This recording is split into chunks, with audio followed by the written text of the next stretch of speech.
Olá pessoal, eu sou Mauro Dias, bem-vindos à terceira aula do curso Java.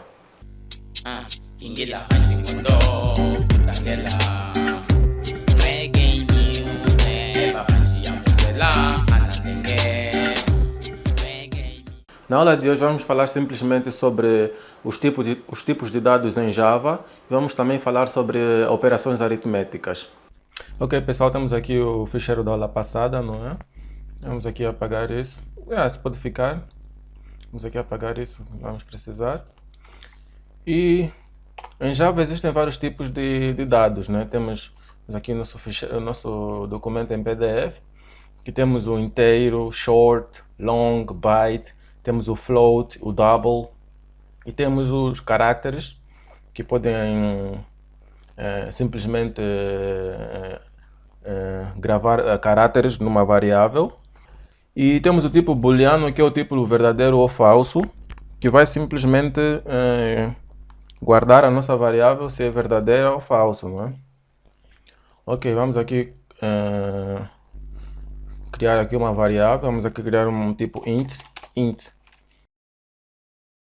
Em Java nós não utilizamos passos, por isso aconselharia a utilizar outra maneira de diferenciar palavras numa variável só. Eu poderia utilizar o seguinte, minha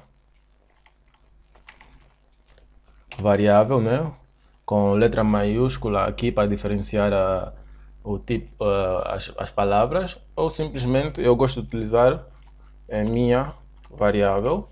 Nesse caso, né, podemos estar a utilizar int x, mas quando temos um montão de variáveis é sempre melhor especificar o nome da variável para ser usada posteriormente, né?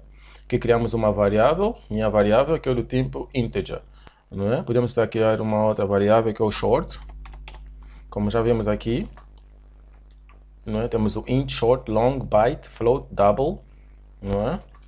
Vamos em short x, podemos criar um double minha double, não é? E esse será o nosso tipo double, que é um tipo que utiliza vírgulas, não é? E se quisermos adicionar várias variáveis do tipo int, em vez de estar a criar aqui, por exemplo, int, copiar, minha variável 2, nesse caso, podemos fazer o seguinte, né? Vamos aqui, minha variável, e pomos aqui uma vírgula. Isso quer dizer que a minha variável e a minha variável 2 são do tipo integer, não é? E podemos utilizar a mesma coisa com o restante das variáveis. Nesse caso, vamos tentar aqui imprimir a minha variável, não é? Vamos aqui copiar isso. Olha que deu aqui um erro, né? Mas vamos aqui gravar. Vamos compilar. Proceed.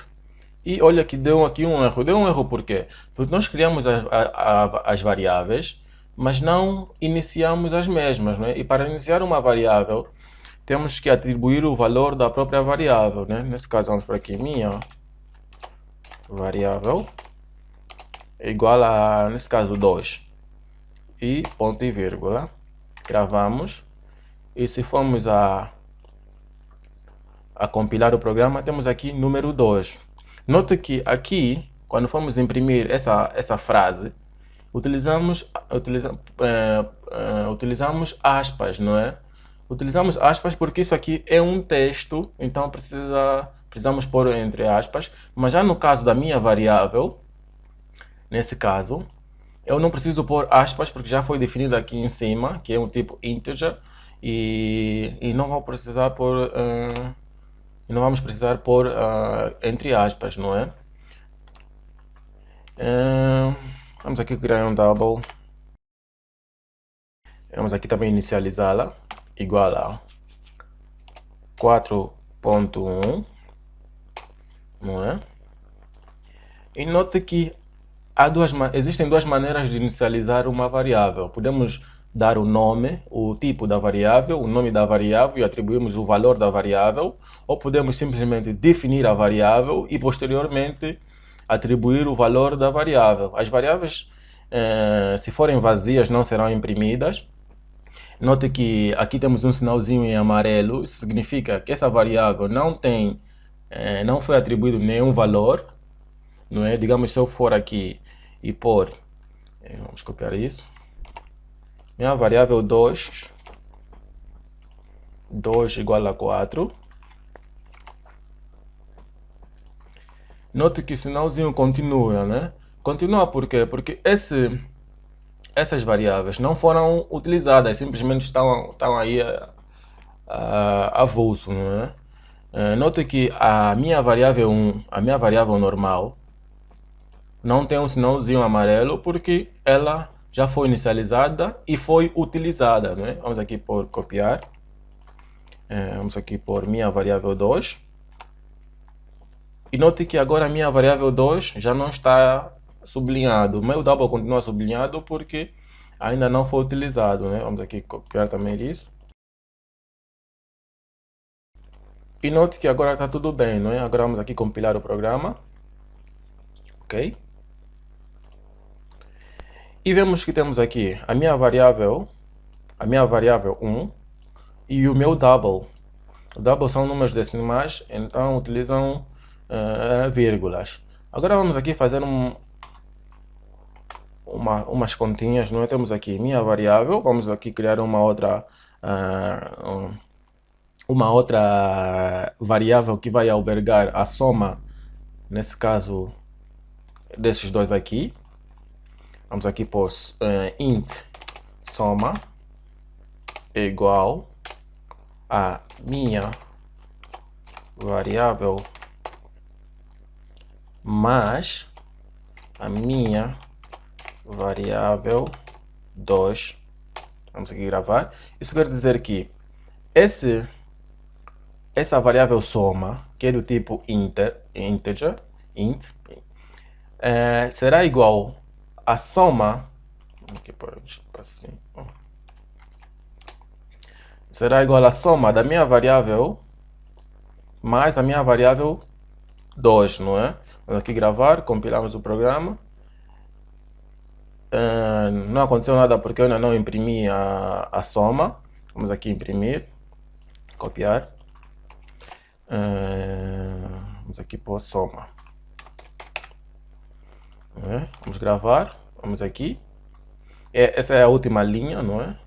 Então note que deu igual a 6. Deu igual a 6 porque foi a soma entre a minha variável 1 e a minha variável 2, né? Podemos fazer a mesma coisa com a subtração. Vamos aqui, digamos, sub. Vou mudar aqui o nome para sub. Aqui também vamos para sub. E nesse caso, a subtração será igual a minha variável menos a minha variável 2. Né? Vamos aqui gravar, compilamos. E temos aqui que é igual a menos 2, porque 2 menos 4 é igual a menos 2. E podemos fazer a mesma coisa com a multiplicação, multiplicar duas variáveis. E deu igual a 8, não é? Podemos fazer a mesma coisa com a divisão. Não é? Aqui podia estar mudando o nome, né? Mas isso não interessa, não é? É apenas, digamos que o sub é igual a minha variável, a dividir para a minha variável 2. E eu quero imprimir o sub, não é? Vamos gravar, compilamos. E note que deu igual a 0. Deu igual a 0 porque... Vamos aqui para o 4. Nesse caso, 4. Vamos gravar, vamos compilar. E deu igual a 1. Mas se tivermos aqui 3 e tentamos... deu igual a 0, né? Porque 3 a dividir por 4 dá 0. Dá um número decimal. Então ele deu 0 porque... Nós aqui definimos que a minha variável 1 e a minha variável 2 são do tipo inteiro. Então nós não podemos dividir. Podemos dividir números inteiros, por exemplo, 4 por 4, 2 por 4 e etc. Não é? Mas 2 por 4 já não podemos dividir porque vai dar um número com vírgula. Mas, por exemplo, 8 por 4 podemos dividir normalmente. Não é? Vamos aqui. E temos aqui 8 por 4 é igual a 2. Mas se quisermos dividir números que podem vir a dar vírgulas, temos que, nesse caso, temos aqui as minhas variáveis. Eu tenho que pôr aqui double. Apenas estou a explicar que essa variável é do tipo, essas duas variáveis são do tipo decimais, não é? são do tipo decimais. Então quer dizer que a nossa conta, o resultado da nossa conta, nesse caso é sub, né? Também tem que ser um tipo decimal. Nesse caso vamos dar aqui o double, não é? O double, vamos aqui gravar. E agora vai dar certo mesmo que eu pôr aqui 1. Vamos aqui gravar. Vamos compilar o programa e vemos que temos aqui 0,25, não é? E agora vamos falar sobre o resto. O resto é o resto da divisão entre dois números, não é? Nesse caso temos minha variável 2, não é? Eu vou para aqui esse sinalzinho. Vamos aqui gravar. Vamos dar um refresh. E deu igual a 1, né? Quer dizer que eu se for dividir 1 e 4, o resto é igual a 1, né? Vamos aqui por 2 e 4. Ou por 8 e 4. Digamos 8 e 4. Se eu dividir isso, o resto é igual a 0. Como vemos aqui, o resto é igual a 0, não é? E se eu dividir 5 por 4, o resto da divisão é igual a 1, não é? Para além disso, também temos um outro caráter, né, que é o har. Har serve simplesmente para armazenar caráteres. Nesse caso vamos dar aqui meu har, meu caráter. E vou já inicializar, né, que eu podia dar aqui e por copiar, como já expliquei, inicializar aqui embaixo, que é igual a, digamos nesse caso, A, não é? Ou podia copiar isso aqui,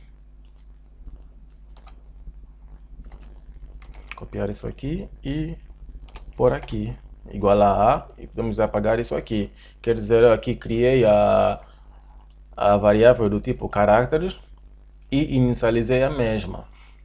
E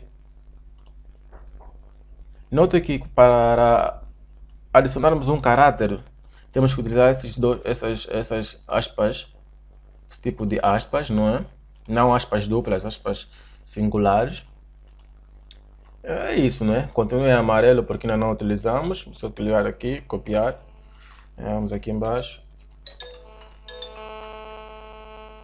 Desculpa aí o telefone. Vamos aqui embaixo. Vamos pôr o seguinte. Meu carc. Nesse caso vamos gravar. Vamos imprimir e note que imprimiu a letra A, que é um caráter que nós atribuímos à variável meu caráter, nesse caso, não é? Como já vimos esses tipos de valores, né? Também temos o tipo booleano. O tipo booleano vamos falar nas próximas aulas, porque quando estivermos a falar sobre as condições, sobre os if, else, não é? Não se preocupe por agora, estaremos falando sobre isso. E mais uma outra maneira de quando estamos a criar aqui um float, não é? Vamos aqui explicar. Quando estamos a criar um float, o float também é o tipo double, não é? Só que com menos precisão. E para criarmos um float, temos que vamos em float, meu float. Esse nome que está aqui são nomes que eu apenas atribuí, né? Isso podia ser qualquer coisa, né? Mas com certeza sem espaço, não é? Meu float é igual a, vamos por aqui 5.2. Se nós formos assim, quando criamos um float e formos simplesmente um número, vai dar um erro. Para criarmos um float, temos que dizer que esse número é um float, não é? Porque os dois porque números com vírgulas podem ser double. Então, quando criamos um float, temos que pôr entre parênteses float e o número que queremos que seja atribuído à nossa variável, né? Vamos aqui copiar o nome da variável, que é igual a 5.2, que é a última linha, né? Vamos gravar, vamos aqui, compilamos, né? E temos aqui 5.2, que é o float que temos aqui em cima, né? Mas o double é diferente. O double simplesmente podíamos pôr aqui o número sem precisar pôr aqui double aqui à frente, não é? Ok, pessoal, por hoje é tudo. Obrigado por assistirem a aula de hoje. Se não estás a entender o que é que se passa, não se preocupe. quando tivermos a implementar as coisas que vimos hoje, farão mais sentido, não é? Ok, pessoal, obrigado por tudo. Força.